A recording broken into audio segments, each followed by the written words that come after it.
Hey, this is Miss A. Word of the day tayo, labak at tubigan.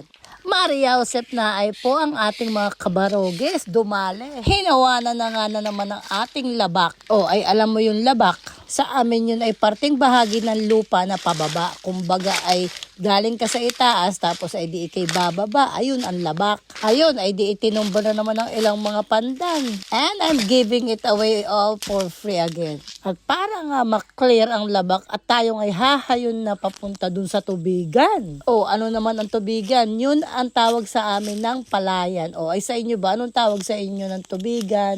At dahil nga nagki-clearing pa at medyo mahaba at malawak-lawak pang babakuran ay ayan, pinabakuran ko muna ng sinasabi nilang buhay na puno. Este kahoy daw na nagiging puno o halaman na nabubuhay. Ay awan nga ba kung anong tawag nila dun? At ganun daw talaga ang binabakod para lang masecure yung sukat at saka mga muhon.